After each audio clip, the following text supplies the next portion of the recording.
बिस्मिल्लाहिर्रहमानिर्रहीम। Last lecture में हमने कुछ शॉर्ट क्वेश्चन और एक न्यूमेरिकल किया था। आज हम चंद एक न्यूमेरिकल करेंगे ताकि आपको जो मंडे को टेस्ट होना है तो उसमें आपके न्यूमेरिकल शॉर्ट क्वेश्चन और जो आर्टिकल मैंने आपको बताए हैं electric potential at a point due to a point charge, वहाँ तक आपका मंडे को जो है इजीली टेस्ट हो सकेगा। ठीक है, तो अब नेक्स्ट हम चलते हैं न्यूमेरिकल की तरफ। तो हमने फर्स्ट न्यूमेरिकल किया था, सेकंड नहीं करना। अब आप आएँ थर्ड न्यूमेरिकल की तरफ। थर्ड न्यूमेरिकल में क्या कहते हैं जी, थर्ड में कहते हैं a point charge Q is equal to -8 × 10⁻⁻8 coulomb is place at the origin. Calculate the electric field at a point 2 metre from the origin on the Z axis. जी कहते हैं आपके पास एक चार्ज है जो कि कितना है -8 × 10⁻⁸8 कूलम है, जिसको कहाँ पर रखा हुआ, ओरिजिन पर रखा हुआ, और आपने Z एक्सिस के अलांग कितना 2 मीटर दूर जाकर उसकी इलेक्ट्रिक फील्ड जो वो फाइंड आउट करनी है। क्योंकि अब हमें उसने डायरेक्शन दे दी है तो इस वजह से हमें यहाँ पर एक्सिस जो है वो ड्रॉ करने पड़ेंगे। तो हम यहाँ पे एक्सिस ड्रॉ कर लेते हैं। हम सपोज़ करते हैं कि ये हमारे पास एक्स एक्सिस आ गया, ये वाई एक्सिस है और ये वाला Z एक्सिस है, एक्स वाई एंड Z। इसका हमें पता है I यूनिट वेक्टर होता है, इसका यूनिट वेक्टर J होता है और इसका यूनिट वेक्टर जो हमारे पास K होता है। अब चार्ज उसने बता दिया कहाँ पड़ा है, ओरिजिन पर पड़ा है। ओरिजिन पर ये चार्ज पड़ा है, उसकी वैल्यू उसने बता दिया Q is equal to -8 × 10⁻⁸ coulomb का वो चार्ज है, ओरिजिन पर पड़ा है। और 2 मीटर दूर जाना आपने कहाँ, अलांग Z एक्सिस। तो ये आपके पास Z एक्सिस है, तो यहाँ से आप 2 मीटर सपोज़ करें, जो ये वाला फासला है जिसको मैंने डार्क किया है ये 2 मीटर है। तो इस पॉइंट पर आकर आपने इलेक्ट्रिक फील्ड जो वो मेजर करनी है, और ये वाला फासला उसने बता दिया कितना है, 2 मीटर है। अब चूंकि इलेक्ट्रिक फील्ड का आपने फार्मूला पढ़ा है, वो हमारे पास क्या है, E is equal to KQ/R²।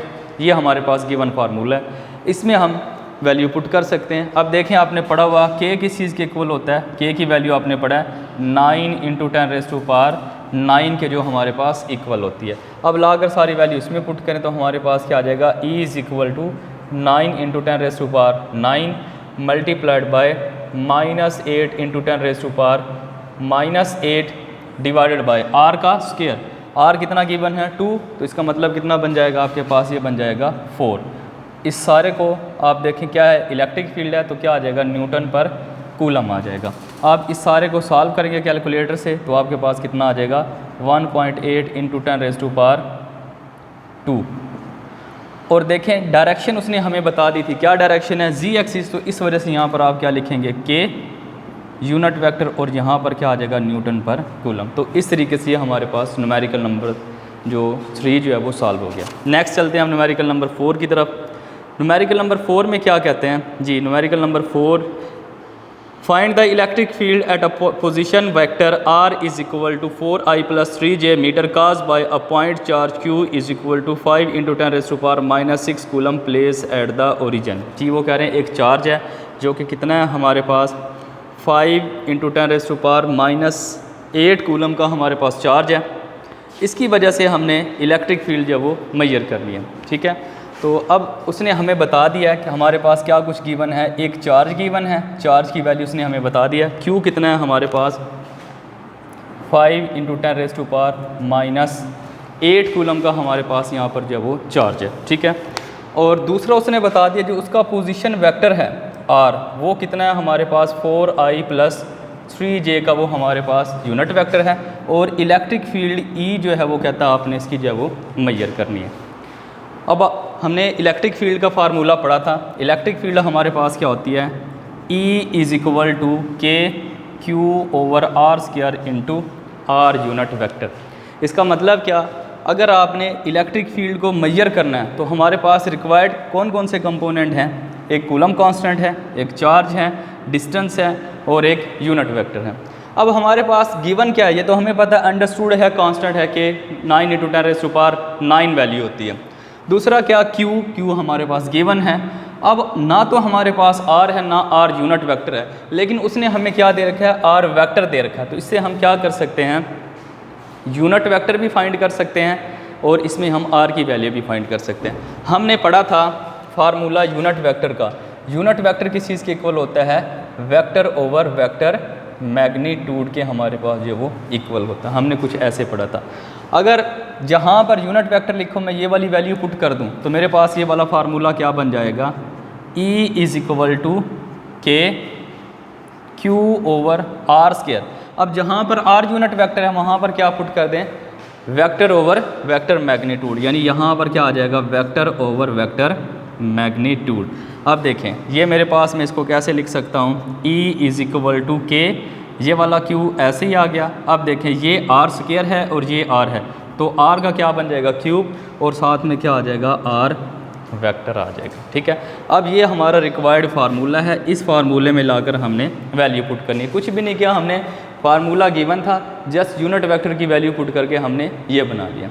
अब हमने क्या करना है, आर की वैल्यू फाइंड करनी है। अब देखें वेक्टर गिवन है, अगर हमने उसका मैग्नीट्यूड निकालना हो तो कैसे करते हैं, आपको याद होगा आपने पढ़ा था कि अगर आपके पास ए वेक्टर है ए एक्स प्लस ए वाई, तो कैसे निकालते थे उसका मैग्नीट्यूड, इस तरफ मार लगाते थे और इस तरफ ए एक्स का स्क्वायर और दूसरे ए वाई का भी आप क्या करते स्क्वायर और होल का स्क्वायर रूट ले लेते थे। अब हमारे पास क्या गिवन है, आर वेक्टर गिवन है, हमने क्या करना है, इससे मैग्नीट्यूड जो वो फाइंड आउट कर सकते हैं। कैसे फाइंड करेंगे, मैं लिख सकता हूँ R magnitude which is equal to क्या आ जाएगा हमारे पास, करें जी इसका, ये 4 है, 4 का कितना बन जाएगा स्क्वायर, और दूसरा क्या हमारे पास 3 है, 3 का भी क्या बन जाएगा स्क्वायर और होल का स्क्वायर रूट। आर किस चीज़ के इक्वल आ जाएगा 16 plus 9, R is equal to 25 square root, यानी आर इज़ इक्वल टू 5। इसका मतलब क्या, जहाँ पर आर लिखा वहाँ पर हम जाकर क्या पुट कर सकते हैं, 5 पुट कर सकते हैं। अब ये हमारे पास रिक्वायर्ड फार्मूला है, इस फार्मूले के अंदर हमने लाकर सारी वैल्यू जो है वो पुट करनी है।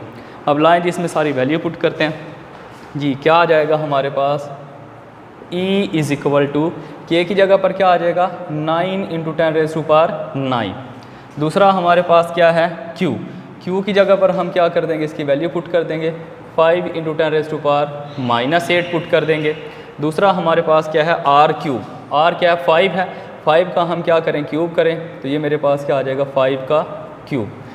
और तीसरा हमारे पास क्या है, आर वेक्टर है, वो ये पड़ा है, वो यहाँ पर हम क्या पुट कर देंगे 4i + 3j। ठीक है, अब आप इस सारे को सॉल्व कर सकते हैं। कैसे, देखें एक 5 को आप यहाँ से कैंसिल कर दें तो आपके पास क्या आ जाएगा 9 into 10 raise to power 9 multiplied by 10 raise to power -8 divided by 5 square into 4i + 3j। अब देखें इसको आप क्या लिख सकते हैं, E इज़ इक्वल टू 9। अब देखें ये 10 रेज़ टू पावर 9 है और ये क्या 10 रेज़ टू पावर 8 है, इसमें से ये निकाल देंगे तो आप इस सारे को सॉल्व करेंगे तो आपके पास यहाँ पर रिक्वायर्ड आंसर आएगा 1440i + 1080j। तो ये आपका इस तरीके से आंसर आ जाएगा और ये आपके पास किस चीज़ के इक्वल होगा, न्यूटन पर कूलम। तो इस तरीके से आप ये वाला न्यूमेरिकल भी जो है वो सॉल्व कर सकते हैं। नेक्स्ट हमारे पास जो है न्यूमेरिकल नंबर 5, 4 और 5 जो है ये बहुत बार एग्ज़ाम में आ चुके हैं, बहुत इंपॉर्टेंट हैं। जब भी तकरीबन न्यूमेरिकल इनमें से दिया जाता है तो मैक्सिमम जो है ये 4 और 5 जो है वो रिपीट होता है। आप पास पेपर से भी देख सकते हैं, ये कई बार रिपीट हुआ आपको मिलेगा जी। ज़रा न्यूमेरिकल नंबर 5 देखें, 5 में क्या कहते हैं,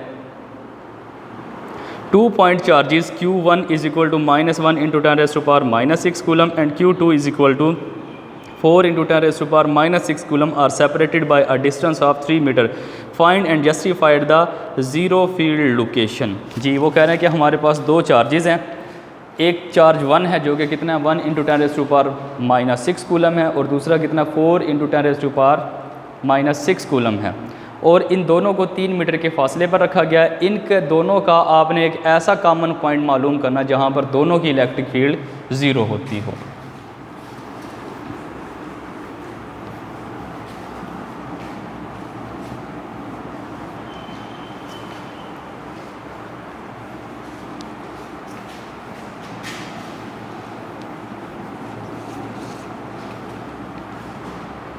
जी क्वेश्चन है इस तरीके से कि हमारे पास यहाँ पर दो चार्ज पड़े हैं। सपोज़ करते हैं ये हमारे पास पहला चार्ज है और ये वाला हमारे पास दूसरा चार्ज है।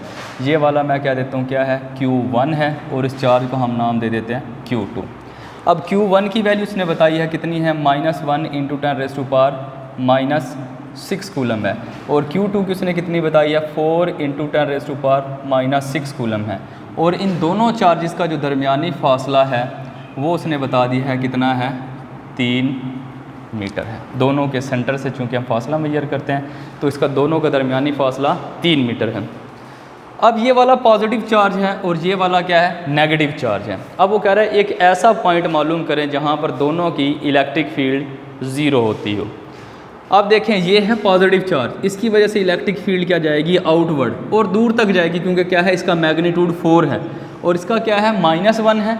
इसका मतलब कि इसकी इलेक्ट्रिक फील्ड क्या होगी, कहीं नज़दीक ही ख़त्म हो जाएगी। अगर इस चार्ज के लिहाज से देखता हूँ तो इसकी इलेक्ट्रिक फील्ड दूर जाकर ख़त्म होगी, इसके लिहाज से देखता हूँ तो क्या हो जाएगी, कहीं नज़दीक ख़त्म हो जाएगी। मैं कहता हूँ सपोज़ करें ये वो कॉमन पॉइंट है, इस कॉमन पॉइंट को मैं P का नाम दे रहा हूँ, जिस पर इस चार्ज की भी वैल्यू आकर ख़त्म हो जाती है और इसकी भी, और पहले चार्ज से इसका दरमियानी फ़ासला जो है वो मैं कह देता हूँ कितना है, x है। तो अब वो कह रहे हैं कि बताएं ये जो चार्ज 1 है इसकी इलेक्ट्रिक फील्ड P पॉइंट पर आकर ख़त्म हुई तो वो x फासला कितना था, और चार्ज 2 की जो इलेक्ट्रिक फील्ड यहाँ पर आकर ख़त्म हुई तब ये टोटल फासला कितना था। यानी दूसरे चार्ज के लिहाज से भी हमने फासला मैयर करना और पहले चार्ज के लिहाज से भी फासला मैयर करना। अगर मैं x की वैल्यू मैयर कर लूँ, देखें ये तो हमें पता है कि इन दोनों का दरमियानी फासला 3 मीटर है। जब मैं ये भी मैयर कर लूँगा तो मेरे पास इसका निकल आएगा, और अगर मैं x की मैयर कर लूँ तब भी मेरे पास इसका फासला जो है वो निकल आएगा। इट मीन हमने हमारा असल मकसद क्या है, x की वैल्यू जो है वो मैयर करना। अब हम क्या करेंगे, पहले चार्ज के लिहाज से भी इलेक्ट्रिक फील्ड बना लें, दूसरे चार्ज के लिहाज से भी इलेक्ट्रिक फील्ड जो वो बना लें। हमने इलेक्ट्रिक फील्ड का क्या फार्मूला पढ़ा था, E = KQ/R²। ये है जनरल इक्वेशन। अब मैंने क्या करना है, पहले चार्ज के लिहाज से भी इलेक्ट्रिक फील्ड बनानी है, दूसरे चार्ज के लिहाज से भी बनानी है। पहले चार्ज के लिहाज से मैं क्या बनाऊंगा, मैं क्या लिख सकता हूँ, E1 = KQ1/R²। R² की जगह पर मैं क्या पुट करूँगा, देखें पहले चार्ज से पॉइंट P का दरमियानी फासला कितना है, x, तो इस वजह से R² की जगह पर मैं क्या पुट कर दूँगा, x²। इसको हम नाम दे देते हैं इक्वेशन 1 का। अब मैंने क्या बनानी है, दूसरे चार्ज के लिहाज से बनानी है, तो मैं क्या लिखूँगा, E2 = KQ2/R²। अब इस R² की जगह पर देखें कितना फासला इसके लिहाज से ये था और इसके लिहाज से यानी ये वाला सारा है। अब ये वाला सारा कितना है, यहाँ से यहाँ 3 है और यहाँ से यहाँ कितना आ गया, x, तो यानी 3 + x। तो मैं यहाँ पर क्या लिख सकता हूँ, 3 + x²। ये मेरे पास आ गई है सेकंड इक्वेशन। यानी पहले चार्ज के लिहाज से x है, दूसरे चार्ज के लिहाज से क्या, 3 + x है। तो ये मेरे पास 2 इक्वेशन बन गई हैं। अब उसने कंडीशन क्या दी है कि ये वो पॉइंट है जहाँ पर दोनों की इलेक्ट्रिक फील्ड क्या हो जाती है, ज़ीरो हो जाती है। ठीक है, तो मैं यहाँ पे लिख सकता हूँ